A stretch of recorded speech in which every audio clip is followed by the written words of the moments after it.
Aloha, and thank you for joining Wisdom Dialogues with Hope Johnson, coming to you from the beautiful Big Island of Hawaii. So glad to be here with you again. Thank you. So I have a question here. How does one learn to love themselves if there is no self? Oh, that's a fun one. Thanks, Holly.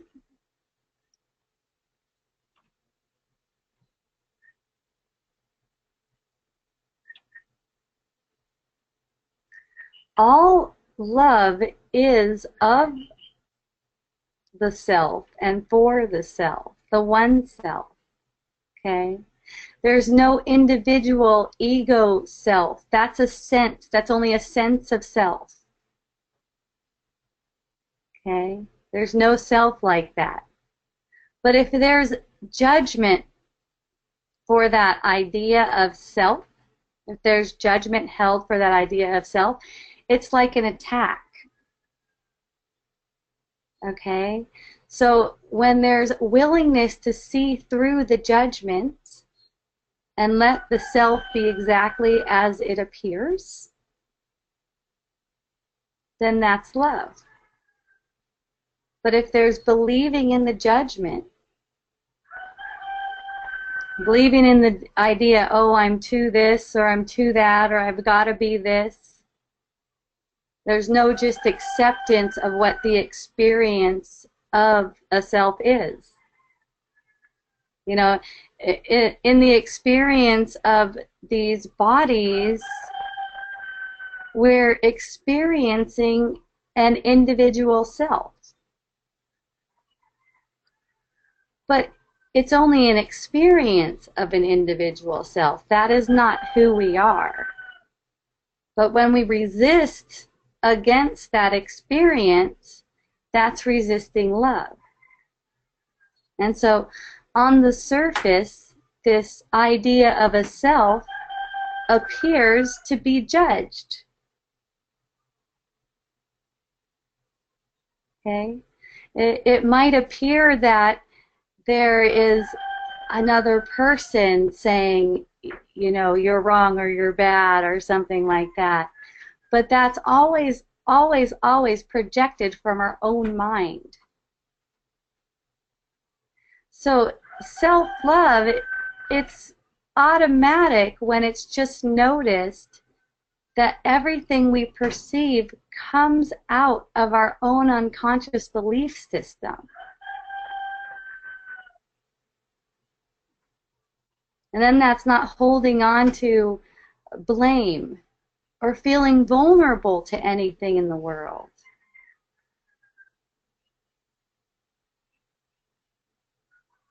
Even feeling vulnerable is a symbol of resisting love.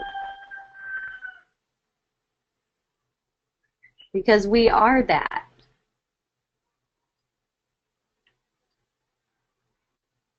It's just a matter of seeing through any projection that denies love. That's all.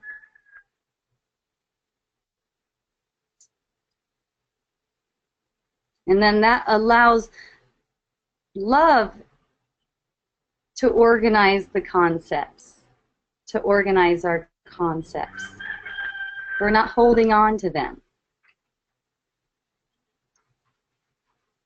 And things seem to work out beautifully, almost magically.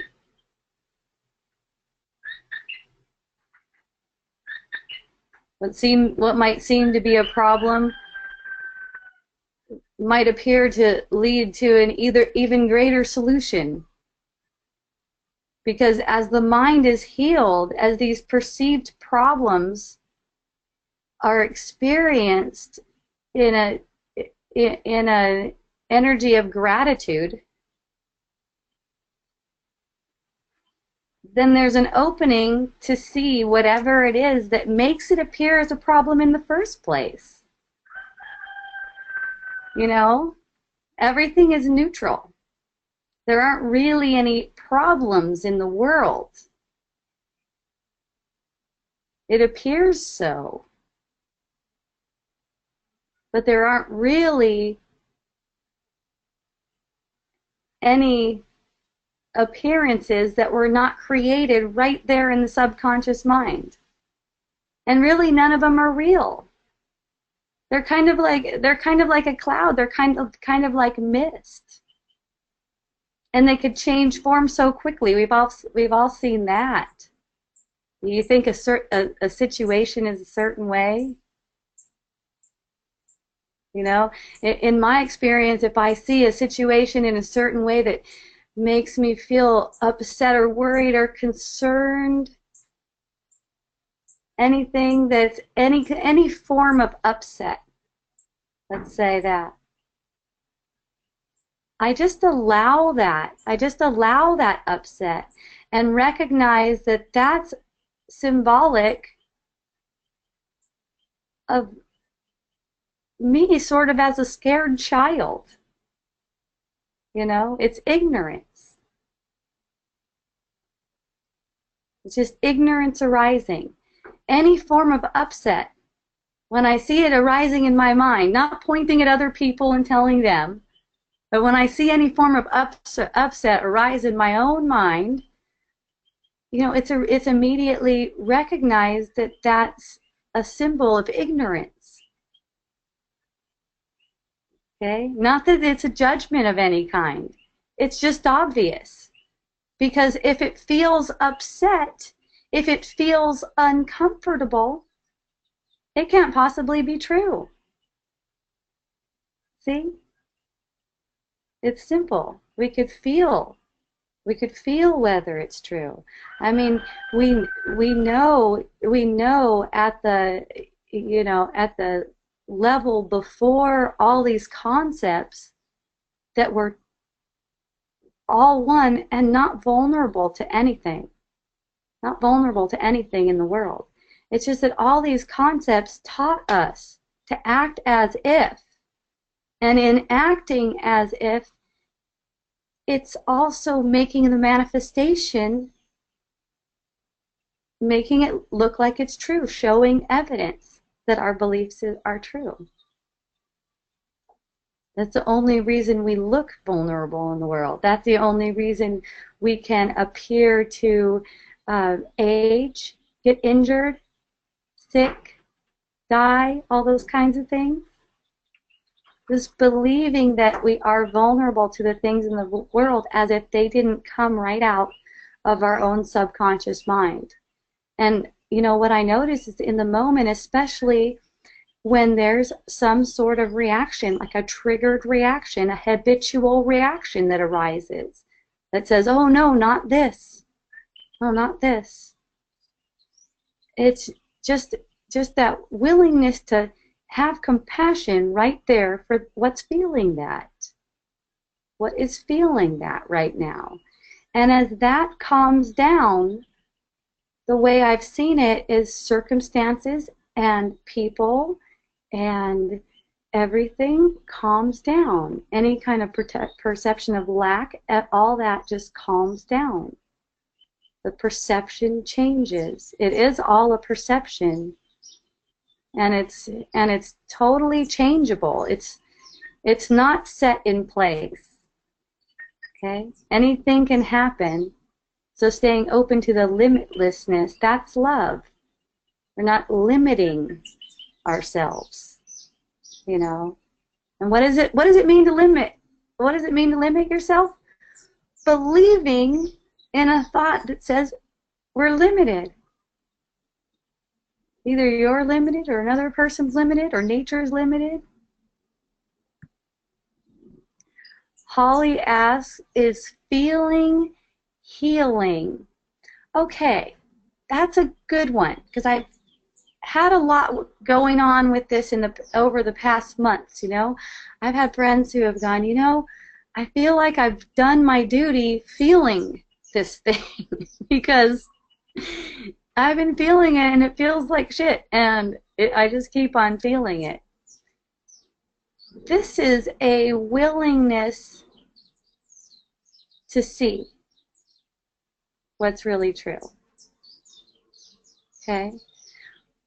What I notice in my own experience is through turning the attention to whatever the emotional sensation is in the body, whatever that emotional sensation is, and it's an emotional body. It's always an emotion of some sort, just passing through. Okay? They're not ours, just passing through. But an emotion, maybe an emotion of discomfort arises, and there's a willingness to feel that. In that moment, I'm not believing what's going on, because in the mind, there's a thought, and what I see is an unconscious, almost, I have to make this motion as if there's a hook and pull like that, a pull toward believing in this thing, believing in this idea of separation. And that's what the strong emotional feeling is, it's like. So to turn, it's almost like a pivot of the attention from what's going on in thought to what's going on in feeling. That part, that's that thought part that seems to have my attention hooked, lightens up. Everything relaxes. So I don't know if I would say the feeling in itself is healing. There's a certain kind of approach. It's almost like a devotion. Could use the word devotion, because in that moment where it seems like this thought is so important, there's just a steadfast devotion to what the truth really is through this seemingly real scenario, seemingly very real. Okay, I feel like it's real, like I'm vulnerable, something could happen, maybe I've already been vulnerable, whatever it is, it feels like it's real. But there's a devotion to the truth. There's a devotion to the knowing that this is just an energetic pattern passing through. Okay, it's not saying anything about me, and all that's there for me is to experience this hurt right now. Basically an upset or an uncomfortable emotion. It's sort of like a hurt child, and just being in a place of having compassion for that, what's feeling this right now. Okay? And that's love. That's how love is shared, because through having compassion for whatever upsetting feeling is in our own body, we don't relate through that sense of separation. We're not relating through that sense of separation. However we are relating within our own energy field and to our own energy field, we're relating to the world. Okay? Irrespective of what we seem to be doing on the surface, our mind energy is in communication all the time. So if it seems like another person has caused our upset and there's willingness to see through that communication between the two energy fields, the two individual energy fields, okay, that are not one bit separate, because they're contained in one larger energy field, so to speak. Okay? They are in communication. So when there's that relaxation on one side of that communication dance, it transfers. And that's why we see an evolution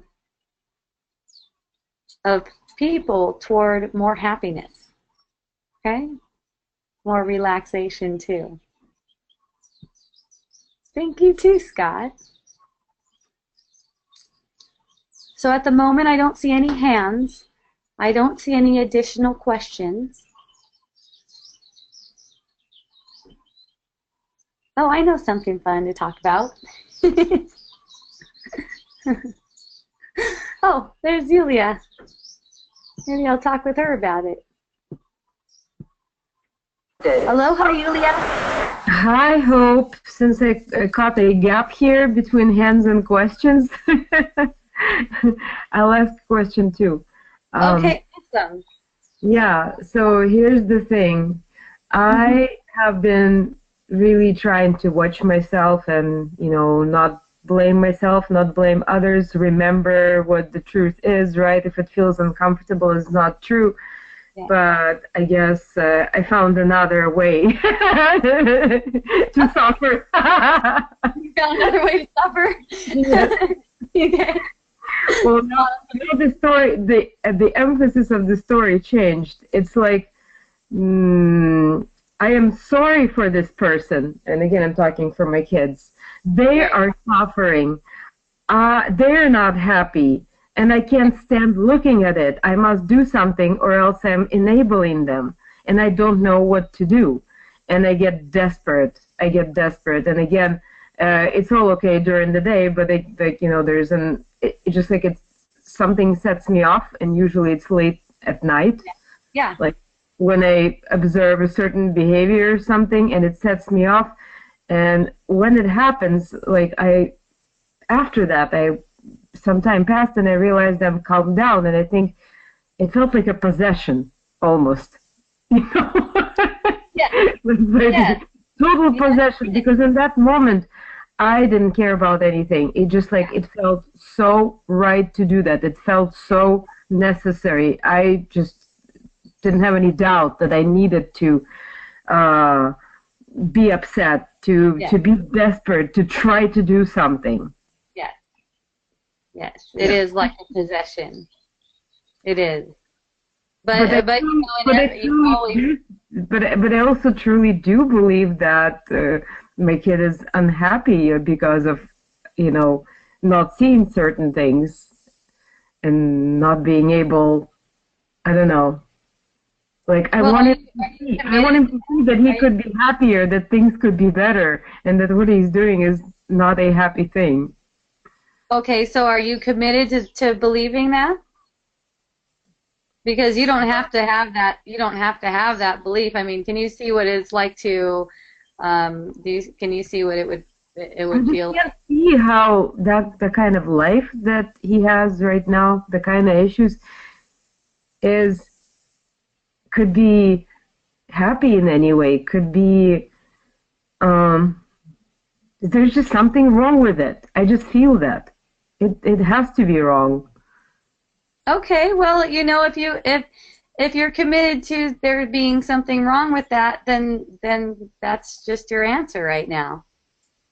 But don't you think there's something wrong with like spending pretty much all of your time every free minute staring at video games or something like that, and on top of that, like having no other aspiration, no initiative in life, pretty much almost nothing else going on, and being unable to also decide anything. And it's also like sucks that there's no communication, because there's just that. There's no person. There's like a body in the chair with a head and the computer and the headphones. And it's been years, Okay. years like that. You know what I mean? I mean, Okay. how can this be right? How can this be good? I want my son, and I want him to live, you know? Well, it's not that it's good and it's not that it's bad. It's just that it's being used by the ego to get a feeling, to get a feeling. The whole perception is not it's not important. It's not really important. It doesn't have any meaning at all. It's just that it can be used to get a feeling out of you, and since you love that feeling and you like to believe what you like to believe about your son, it's it's gonna take more for your son to break out of that, because it's kind of like there's a dance where it's almost like you two made a secret pact where you would help keep him in this position while being pissed at him or feeling sorry for him, whatever the feeling it is that's coming up. It's almost like this secret pact between between two ego entities going, yeah, I'll act like this and I'll act like this, and then we'll get these feelings out of each other. See, you're looking at the surface thing. And I had the same kind of perception, exactly the same with, kids playing video games. And I had the same kind of worries and the same kind of fears and the same kind of, whatever is coming up. What if this guy's like 35, eating Cheetos, fat, playing video games all day, never looking up, being a zombie, right? He's 20. And that 35 has gotten closer. Yeah, and here's the thing. That could be the greatest catalyst for healing, not for changing him. See, that's the catch. Not the greatest catalyst for if you're going along, if you're motivated by an intent to change another person, then that's just going to blow up. That's not going to work out. But, in my case, I would feel that feeling of fear and feeling sorry for them, just like you're talking about, and I would go and sit with that feeling because I could see, because I just knew that there was no way that this was something I needed to try to change. Nothing is like that on the surface. The surface is only showing us what we take to be true. It's a demonstration of what we take to be true about ourselves. That's all. And there's nothing to do but experience the experience of it. Experience the experience of it. And as I'm experiencing the experience of it, where it's a different way of looking, it's a different way of seeing the whole situation. At first I would still find myself lashing out, and there was just witnessing that and noticing that. And then after a while, there was no need to say anything. Whenever that feeling came up, and it was very painful, a lot of pain in that. There was just some heartfelt crying and compassion for this hurt, scared little girl. It's basically what's going on. Hurt, scared little girl. Mm-hmm. And there was a giant peace about the video games. There just came to be a giant peace about it. And so since then everything has changed. Everything has changed so much. Everything has evolved, It's not such a draw for him anymore. It's more like a once in a while thing. He's way into other stuff. But for me, it wouldn't matter if he was still into it or not, because I know whatever a person is into, whatever they're doing, whatever they seem to be doing, let's put it that way, whatever they seem to be doing, because there's no doer, whatever they're experiencing is for awakening from that point of view. Whatever is experiencing it over here, experienced over here about them or whatever, is for awakening this point of view. Okay? Mm-hmm. So there's no need to fight with the perception. To me, to fight with the perception, it's almost like just punching myself in the face. It's like I can't really do that. Can't fight with the perception. The perception is projected from my own subconscious mind. It's not coming at me like it appears. Picture frames appear to be moving. It's like it's an interpretation. Whatever I see is an interpretation of energy. Whatever I hear, touch, taste, smell is interpretation of energy. There's not anything else. It's coming out of the mind. There's not a separate individual that does stuff. When you're willing to see that above all else, though, that's what devotion is, above all else.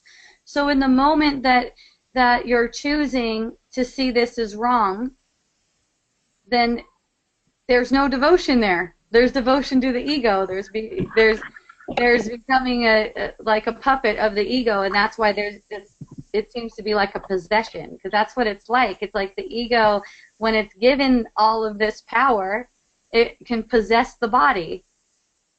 That's what it wants. Mm-hmm. That's life. That's life for the ego.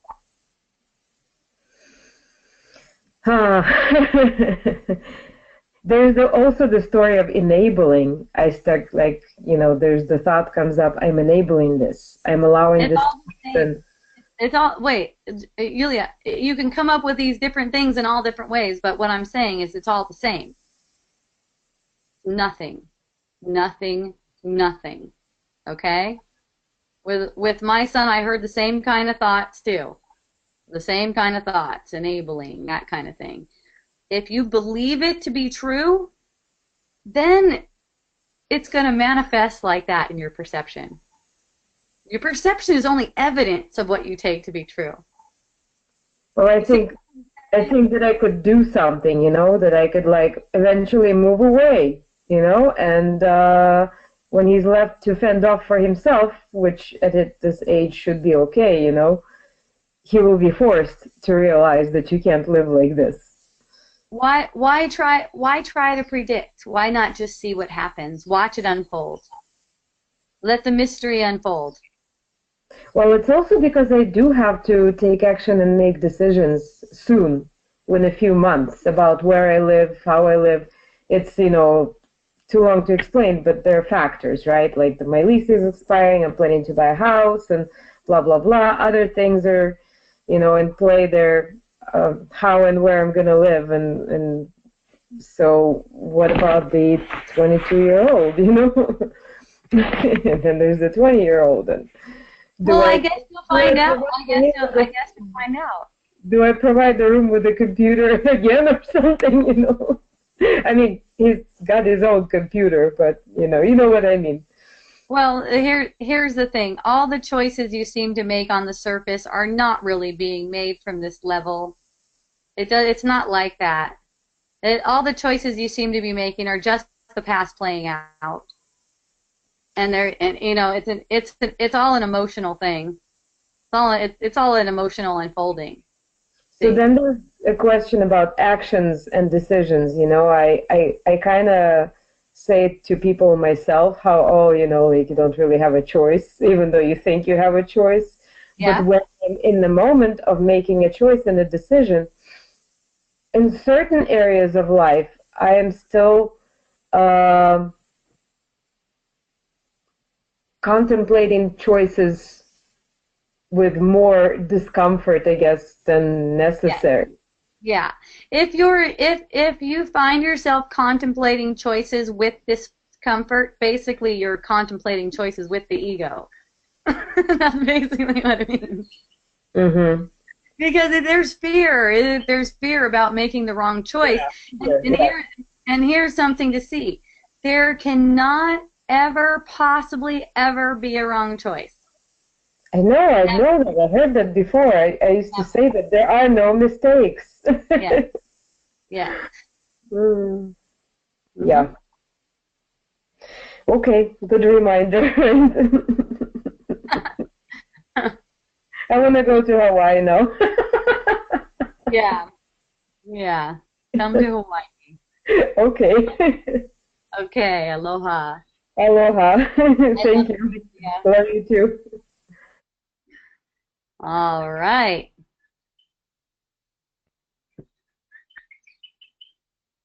So yeah, I mean, it comes down to this something so simple. It's just seeing that every thought projection is just a thought projection. It's an emotional unfolding. Perception is an emotional unfolding. So in the moment where there's an emotional upset, if there's willingness to see that it's a patterned response, there can be compassion for what's feeling that feeling. And look, that relaxation. It's amazing. The relaxation is key, because in that state of relaxation, in that allowance and willingness to relax, just the willingness,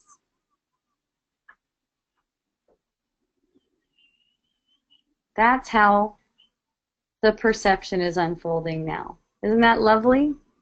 It's so simple.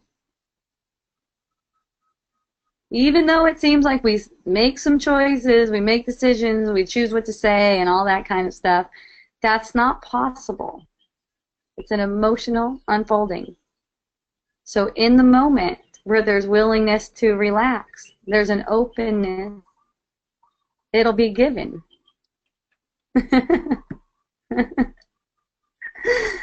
Yulia said, yay, feels awesome, and I see chickens.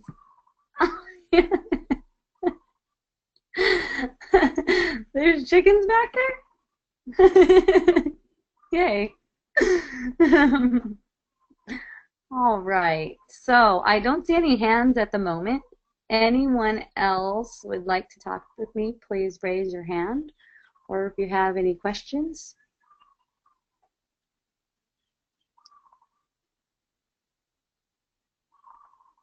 Oh, I got something. So that idea of looking at someone, I noticed, a friend of mine talking about how she loves how Donald Trump was elected president because now she could see her shadow side coming up in him, and she knows how not to be. Okay, so I wanted to address that because it's a really fun one. It's kind of like a little sneaky way of the ego to get in there and cause this sense of separation, but it's cloaked in this lovingness, unity thing. Oh, I'm not mad at him, but I'm going to use that impression of him to say how I'm not going to be. So here's the thing with that. It's a projection as if, one, we have a choice how we're going to be. That's the funniest one. We can only be out of the abundance of our heart. That's basically how it is. So if there's any kind of chains, burdens on the heart, then it'll manifest or express as an unlovingness or an uneasiness also. Uneasiness in our own energy field. So it's been called an attack where someone is said to be wrong or bad or used as a comparison, okay? Or even if someone is said to be good, as if there's a comparison, see? And that's because it teaches the mind that you're separate, okay? That's all it is. So if there's believing these unconscious things like, oh, this is such a great learning opportunity for me to see this kind of behavior, now I know, that's not quite where the learning opportunity is being directed. It's getting there, but there's a little bit of sneakiness in there still, okay? It's only that perception. It's only that reaction to the perception. It's only that to be experienced. Experience your own reaction to a perception. See, this kind of building of concepts, that's just resisting feeling our own reaction. As if spiritually we're supposed to have some particular reaction. Okay? That's not the case. The reactions are triggered, they're coming on a pattern, the reaction comes up, whatever it is that the feeling is. I know some people have expressed that they feel disgust. Okay? Let that feeling be there. It has a right. It has a right to be there. It has a right to be expressed. It has a right to be experienced fully. And in that experience of that feeling, compassion is shared. Compassion is shared. Not some sort of a challenge like, how am I going to be better than that guy? Okay? Any kind of how am I going to be anything is an attack. You see? The thought, how am I going to get an attack? Okay? Unless it's taken in the way of sort of like you're playing a video game and you don't have attachment to the outcome. Now, I guess some people could play video games with attachment to the outcome. I've seen that for sure. But, you know, You know what I'm saying? It's like, oh, there's a say it's a coin. I like to play Mario Brothers. Say it's a coin, and you just like reach for the coin, and it's not like, oh, if you didn't get it, it's like, ah. It's kind of like playful. It's kind of like experimenting. You don't want anything. You don't want any particular outcome. You don't want a person to be a certain way. All that wanting, all that perception of wanting is a symbol of basically wanting to be at home in love. We don't actually want anything in this world. It's a distraction. And for a while we believe the distraction and we try to chase stuff in the world. We try to make ourselves into a way that we think will be good or whatever. But then when it's noticed that it's a distraction, it's like, oh, it was always a distraction. Okay. Then it's like, you could just rest where you are. And just and let the flow happen.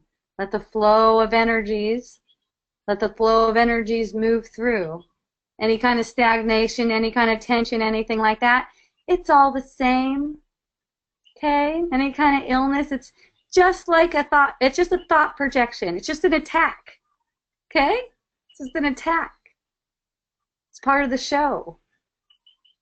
It's an unconscious egoic projection to prove that the idea of separation is real, that the idea of death is real, the idea of vulnerability is real. It's just a demonstration, like an act, like a play. Of course none of those things are real. Of course none of those things are real and true. But you can't trust the perception because the perception is only showing the play of what we already took to be true. Okay?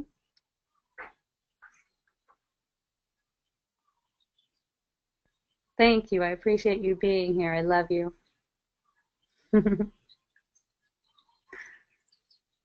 So, at the moment, I don't see any more hands or questions.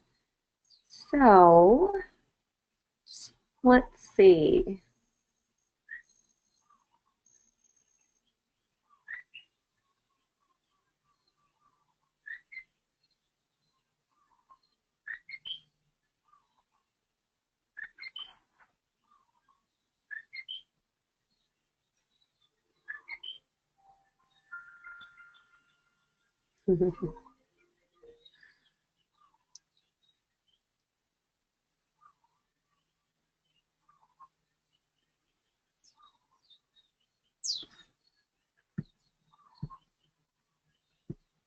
Aloha.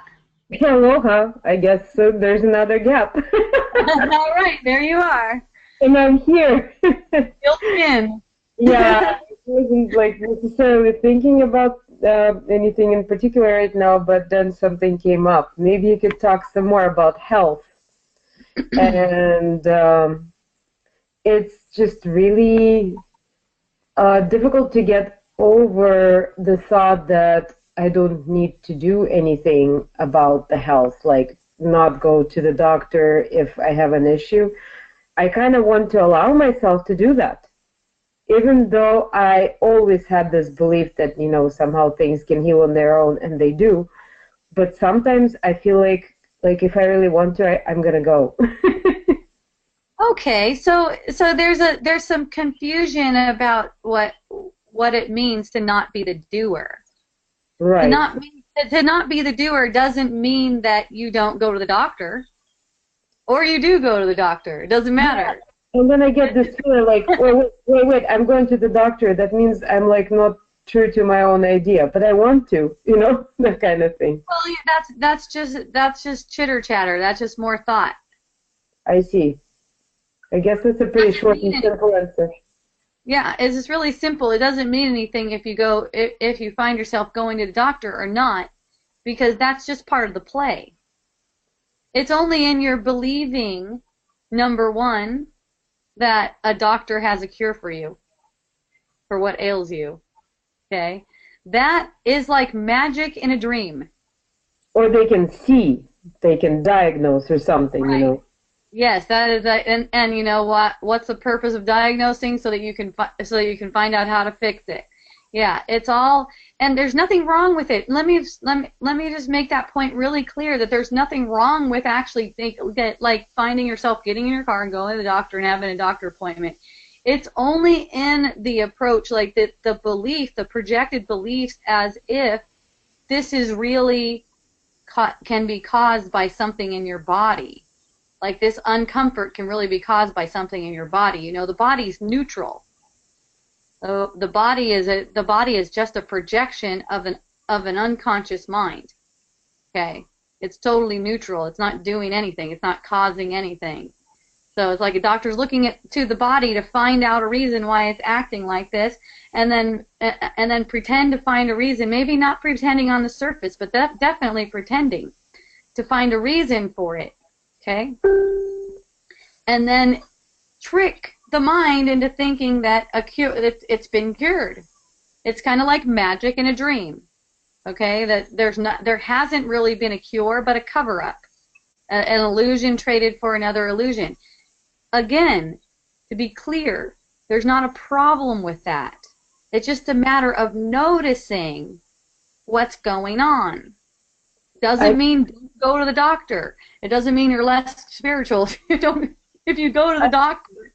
Yeah, I also know why I'm going to the doctor. Why I want to go to the doctor at this particular time is because I want to be them to tell me that there is nothing wrong. Because I think there's nothing wrong and just my body is acting up.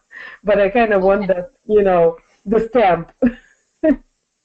Well, I can tell you for sure that nothing's wrong. I don't know if that helps. Okay, cool.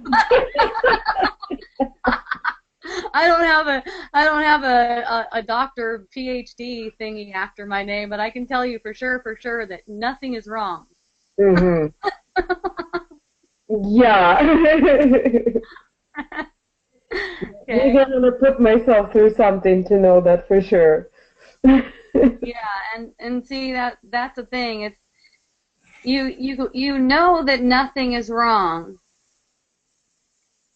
when you're just willing to see that everything that says that is wrong is just a projection. You just know that nothing can be wrong. Mm. How can these thoughts even be true? But there are things physically wrong with people sometimes, even though all of that is a projection of an unconscious mind, right? Like there appears there really have seen people with so many problems. But see, you're calling illness as if it's something wrong too. See, that's the thing. There's not anything wrong either way. So the illness isn't something wrong. I see. Is that what you're saying? Yeah, there's nothing wrong however it goes, and that's the thing. That's why there's no need for any kind of upset about making any choice, because the choices are just coming. The choices are just coming up. They're kind of like bubbling up to the surface when they're made. It seems like there's an individual making it, but the choice is bubbling up from the surface, and that includes all the choices made in all the universe. I see. Like each instant, like one choice. I guess it's all about choice then. Choice is the really real topic tonight for me, I guess. Because sometimes I have such agony, or used to at least in my life, over choices. Just enormous agony. Yeah. And ultimately, I know that you're just going to make a choice, and it's just going to happen. But why so much agony? Well, it's just identification as someone making a choice. But because you have that moment when it looks like you can make a choice. You really can go this way or that way or even that way, and like, oh my God. And so in that moment, the choice is: do you believe projections or stay rooted in what's true? Well, Okay. that moment you don't even know. I don't know. It seems like you don't know. In that moment, it seems like you don't know. Okay, that's fine. So just notice that. Just noticing it seems like you don't know. That's fine. Mm-hmm. There's just not a problem. That's the thing, Yulia. Mm-hmm. The thing about there being a problem is just a habit. Uh-huh. Okay, None of it is a problem, I see. that's right. None of it is a problem. You're making it into a problem in your own mind, and that's all. Uh-huh.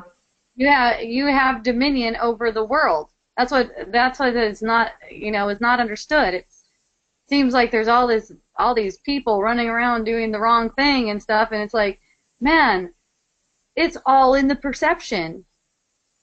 So it's like whatever we're perceiving of someone doing something wrong, that's how they've been painted for us. We're not Uh-huh. perceiving them truly. We can't be. Well, And yeah, yeah. I all used the to think about that, how all of the world is in our brain, yes, and all that. yes, yes. So don't be taken by the perception. The perception is an illusion. It's a lie. It's a deception. Okay? Right. Yeah, yeah, yeah. Okay, thank you. Thank you. I love you. I love you too. Yay, Molly. Coming to you. Yay. There's Molly. Hi there. Hi, Molly. How's it going? So awesome. How's it going for you? Good. On the up and up. Great. Yeah, so I was recently in a situation where something that'll come up for me is that I was really inspired and working not sleeping that much and drinking coffee, and I was at this photo workshop and I got really inspired and I'm like, oh, all the things I have to do, I'm so amped. Yes. And then I get home and like I think I need more rest than I want to give myself, and I think I fight along the way to resting. So then it really pisses me off when all I wanted to do yesterday, which was watch Game of Thrones for like 4 hours. Uh-huh. And I'm like, oh, I already rested this weekend. Like, come on, I need to pack out, unpack the house. Um, and so then I'll go through this battle around like, I really, I need to do my shit and I need to move my body. And then I'm like, no, I'm sitting here. And then I,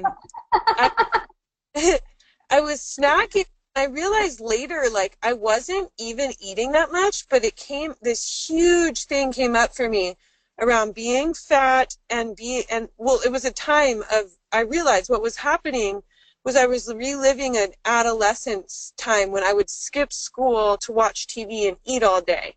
And Okay. and it's like the fat thing keeps coming up. I realized, because not like it's even happening now as much as like I have rejected that young Molly so fiercely that she keeps coming back. And like Yeah. weirdly, while I was watching the show, I was also organizing my office. So I was looking at photos, and so I saw photos of myself young, and I was just like, like uh, rejected, just like total like appalled or whatever. Just like, ugh, who could love her? Aww. Yeah, it sucked. I mean, because so much of like everything around me was telling me that I started meditating on it, and it was like I was feeling like being a fat girl is like as bad as being anything that is bad in terms of like how we perceive each other and how we treat each other. You know what I mean? Mm-hmm. And then I started to realize that's all my game. That's a perception. Here's the players that reject it. And then you saw my post about my grandmother. Then I realized, like, here's the players that just only see love. And it was like interesting that she was like the healing gateway, because I would think about how she would look at me and it wasn't like that, but then I would think about um, everyone else and how they would treat me, and sort of how I did that to myself. And it's like, it's just really interesting to be like reliving that, and like really not, I have not been able to like fully love that little girl, only been able to see what's going on, I guess. And then through the role of my grandmother, see what is possible, but it's really, like, that illusion is so strong for me, you know, like, because when I use the mind to try to figure it out, it's all wrong. There's no Yeah. of that little girl being acceptable. Yeah. Right. Yeah. So, Yeah. and then the last piece is just like, I want to get up and move my body, and I've been in this slump for a while, and I really feel like it's possibly because this piece is arising that's like, as long as you keep rejecting this, then you're going to keep replaying the pattern. You're not going to get back to feeling good again, I guess, if that makes sense. Sure. I mean, and you know, that's a possibility, because if you want to hold on to that rejection belief, you know, you want to hold on to that whole pattern, then that's sort of like asking for punishment. So it makes anything you want to do really difficult, seem really difficult. Right. And it's not like you want to get up off the couch. I heard that, and you said you want to get up and do something. That's also a projection. Yeah, see, I have a really hard time with that. Sometimes when I'm in it, I'm like, I think about you and try to, like, what would you say? And I'm like, God damn it, this is futile advice, you know, not getting me to get up, you know. No, I've done it before. It works. You know, I do my yoga practice. It works. It helps with my mind. How can like, you know, it's like I'm in a really cool, interesting, like, identity crisis. Fun. Where it all worked for me before. I mean, from the ages like 19 to 29, Yeah. like, all the yoga and the exercise worked, and then it's like, oh wait, here I am again, and I can't just use that to solve the problem. It's something I talked about this week. I can't just solve the problem using that. I know that now, but then I'm also, like, sort of cursing that outlook because I'm not. Am I making sense? It's like, Yeah, I hear you. I feel like, well, that's why I'm suffering, because I don't really give a shit, because I don't really think anything's happening, and now, you know, now I'm not able to do anything practical that actually helps me. Does that make sense? Yeah, that's a total ego attack right there. Uh-huh. That's a total ego attack, because it's not like it's not caring. It's not like it's uncaring. You know, the perception itself becomes a very important dream, actually, because it's showing what kind of unconscious thoughts are being believed right now. So, and it's showing where there's a block for letting love flow. See? Right. So that upset feeling, it's like an upset little girl. That upset feeling is showing that there is a block for letting love flow, and you could see what it is. You could see the thought. You know, the thought that says, "How can anyone love that little girl?" You know, that thought is actually pretty amusing. Only you don't see it like that yet, because you take it as meaningful at the moment.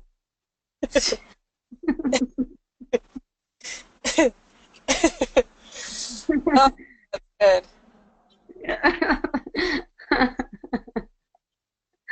It really is. I mean, and you might have perceived other people acting that way too, but that's just because that's just because they took it to mean something. They might have taken it to mean something, but that doesn't mean you have to keep it going.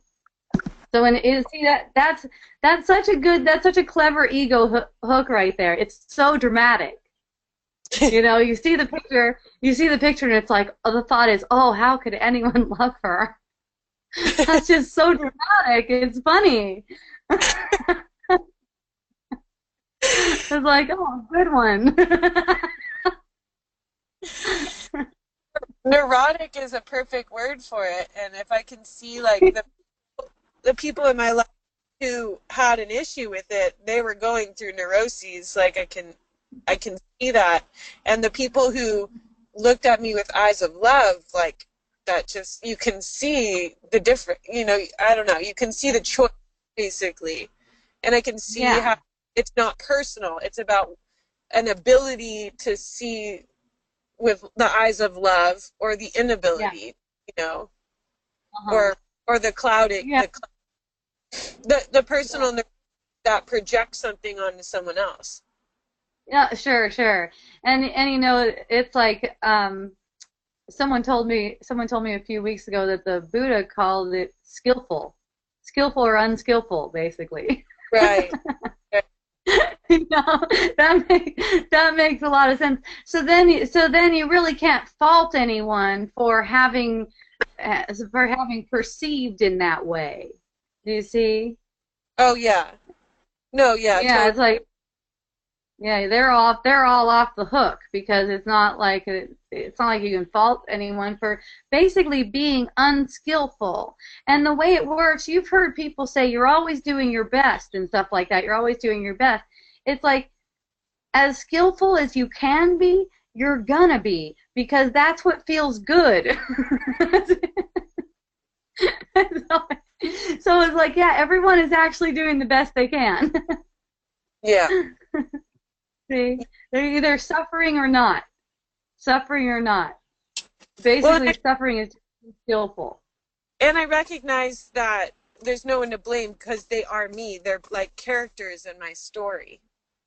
Exactly. That's the other part of it. It's like they're even your perception of them having a perception of you. If it's getting a reaction, that's for you. That's the gift. Mm-hmm. See? So I there's don't. no one, to blame, and they're bringing a gift. How could we be anything but grateful? I don't really see the gift right now. Okay, so the gift is that awareness. The gift is that awareness Yeah. because it triggered that reaction. You know, Yeah. you could reject it. You can say, no, I don't want that gift, and say, this is not good. I don't want this to happen. You know, and then just reject it. Or you can accept the gift and receive the benefits of it. Yeah. I feel that. I think. Yeah. When the fear is gone, then that's really present. Yes. Yeah. With like just listening to Yulia with the the video games and everything like that. If I let go of the fear around what I'm gonna be like, then it's nothing but a gift, really. Yeah, and that's kind of like what I saw go on with my boy. You know, it's like when there was a total okayness about the video games, that's when, all on his own, he starts to see, hey, maybe I don't want to be a gamer anymore. Maybe I want to do some different stuff. You know, Yeah, he's like, it's just he's getting interested in other things. But we don't have this dance going, this guilt dance going. That guilt dance going kind of holds it in place. I've even talked to mothers who have gone, yeah, I just let my kids play video games, and you know what? Now that's all they're doing. That's all they're still doing. And I can tell just by the way they're presenting it to me, they were not in an acceptance. It was almost like they were making a bargain. yeah, Okay, I'm going to let you do this so that you can, if you have any inkling of wanting to change them through this, that's ego motivation. yeah, It's only a relaxation in our own energy field, not trying to get something out of it. Only just, if we really cared about our own happiness, if we really cared about our own happiness, we would not try to guilt another person. We would not try to make them see that they're doing something wrong. See? But there's this idea that, oh, we can't be that happy. We can't be that free. It's all just a projection onto ourselves. It's all just a projection, as there could be a doing it wrong. And that's taken as an attack, and it's manifested as true. Like for you, Molly, as if you know when you should be exercising. See? As if you know. And also as if you know what shape your body should be in. You know, your body's going to be in exactly the shape that it needs to be in for the purpose of awakening the mind.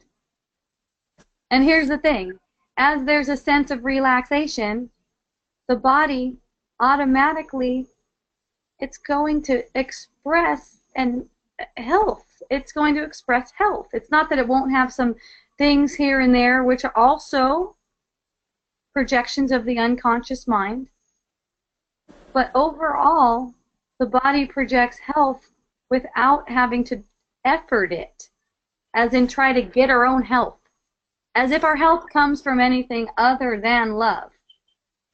See? It's like when you're loving, you're healthy. Yeah. No, it's so true. It's so true. Yeah. When I was little, when I was in 7th grade, I moved schools to like a small, like kind of liberal arts school, and that's when I lost the weight. Initially, was like when I was totally accepted. Uh-huh.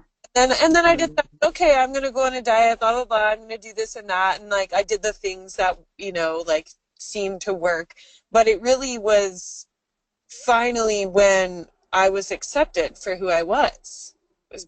It was beautiful. I thought of that today.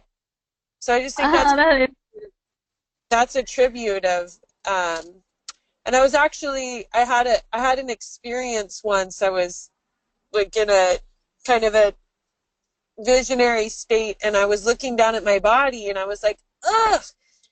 And I was like, I've got to change this. I have to change this. And I told myself, this was years ago, but I said, how do you ever get to the place you want to be other than love? Like, it was actually before I started talking to you. It's so funny that these lessons come back, but it was just, you can't do it from a place of self-hatred. Like, when you love yourself, you're healthy and you feel good. That's the way it's always worked, basically. So I guess my takeaway is just to be patient with myself. It's frustrating because I didn't expect myself to find myself in this mental pattern after. It's not like I actually feel like fat. It's a mental pattern, and I didn't expect to feel this way after many years of not feeling this way, if that makes sense. I hear you. Yes, yes, yes. Because you've been kind of like fake managing it on the surface with diet and stuff like that. Is that what you mean? No, both. More like I was in a really, I feel like I was in mostly a good place, and I guess it's always like hard to look back on the past because I think we always confuse it a little bit. But let's see.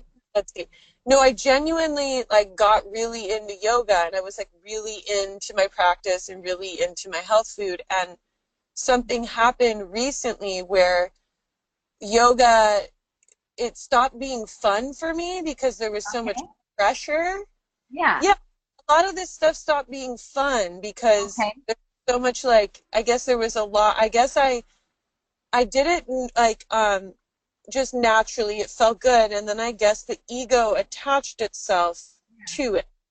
Yeah. I don't think I was fake managing, but I also think that I started to identify with it because it all seemed to be working. Yes. Okay. Yes. Yeah. So then it becomes more of something you have to do.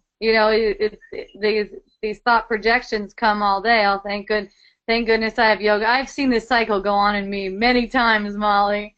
Oh, thank goodness I have this exercise. I can rely on this for the rest of my life.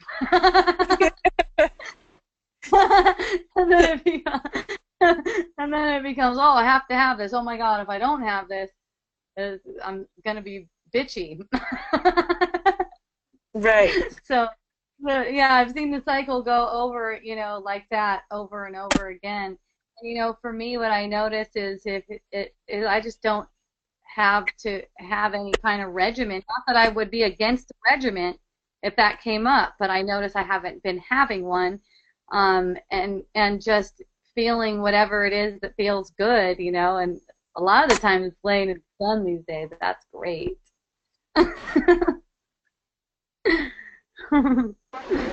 it's different any day. It could be whatever whatever feels awesome.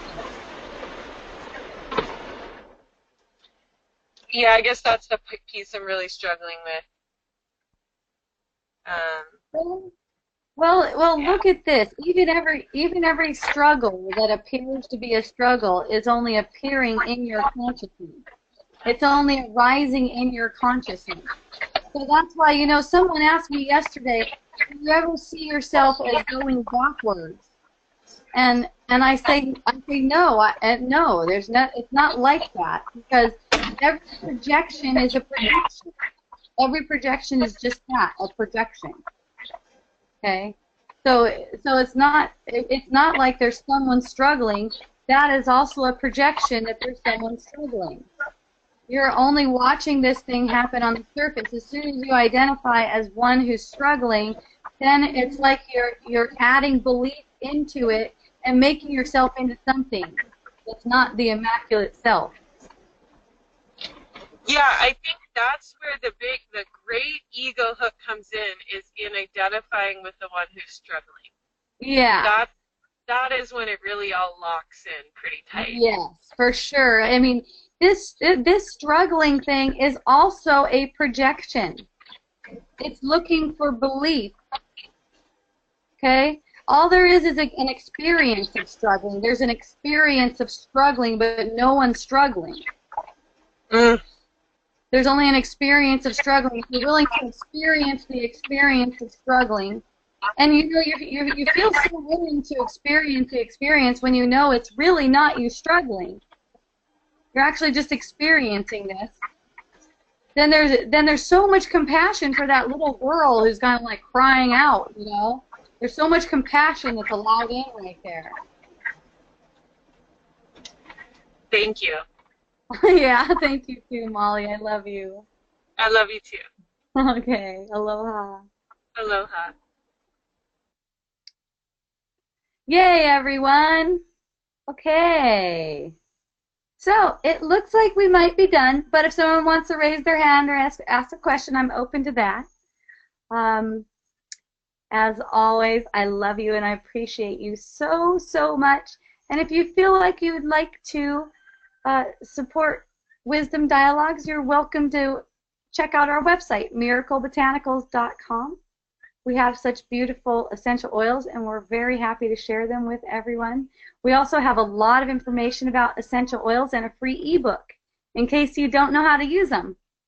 Hooray! Yeah, that's it. Have a beautiful week. Tuesday at 3 p.m. Hawaii time every week, right here in the Fairy Cabin. Aloha and a hui ho!